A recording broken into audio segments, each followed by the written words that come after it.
თბილისის საკრებულოს ნაციონალური მოძრაობის წევრები მზად არიან თბილისის სეკვესტრირებულ ბიუჯეტს მხარი დაუჭირონ. დღეს გამართულ ბრიფინგზე უმცირესობის წევრებმა ის მოთხოვნები წარმოადგინეს, რომელთა დაკმაყოფილების შემთხვევაშიც კენჭისყრის დროს ცვლილებებს მხარს დაუჭერენ. ირაკლი ნადირაძის თქმით, საზოგადოებრივი ტრანსპორტით მგზავრობა პენსიონერებისთვის, სტუდენტებისა და სოციალურად დაუცველებისთვის უფასო უნდა გახდეს, ასევე გაიზარდოს კომუნალური ვაუჩერების ოდენობაც. სევდია უგრეხელიძემ იმ პროექტებზე ისაუბრა, რომლებიც ბიუჯეტში ცვლილებების შეტანის შემდეგ შეჩერდება. ის პროგრამა, რომელიც იყო ნიკა მელიას მიერ შეთავაზებული, რომელიც შეეხებოდა იაფი გაზისა და გათბობის პროგრამას, ეს აღნიშნული პროგრამა იყოს გათვალისწინებული თუნდაც თანადაფინანსების პროგრამაში. ჩვენ ძალიან გვიხარია, რომ სასწრაფოს თანამშრომლებს გაეზარდათ ხელფასები, თუმცა ჩვენ მოვითხოვთ, რომ და ვფიქრობთ, რომ არანაკლები შრომა და სამუშაო აქვს იგივე ტრანსპორტის კომპანიის თანამშრომლებს და მძღოლებს, ავტობუსების, მიკროავტობუსების, მეტროს მემანქანეებს, გასუფთავების სამსახურის თანამშრომლებს და შესაბამისად მათი ხელფასებიც გაიზარდოს. თბილისის მოსახლეობა ვერ მიიღებს იმ უმნიშვნელოვანეს სერვისებს და იმ ინფრასტრუქტურულ პროექტებს, რომელიც მისთვის იყო აუცილებელი.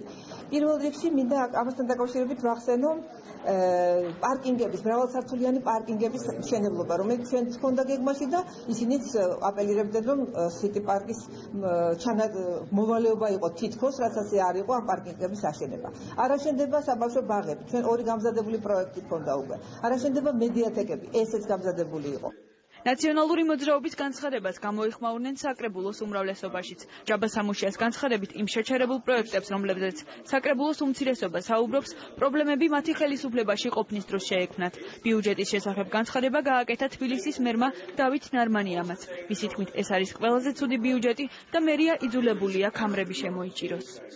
იმის ჩემი კოლეგების პოზიცია, როდესაც ისინი საუბრობენ გარკვეულ შეუსრულებელ დაუმთავრებელ პროექტებზე, იმაზე რომ თითქოს ბაღების მშენებლობა შეწყდა და ამის მსგავს. მე მინდა კონკრეტული ფაქტები წარმოგიდგინოთ. დაახლოებით 3 ბაღის მშენებლობა თბილისში დაიწყება, 2 დაწყებულია და 1 ეხლა დაიწყება რამდენიმე დღეში.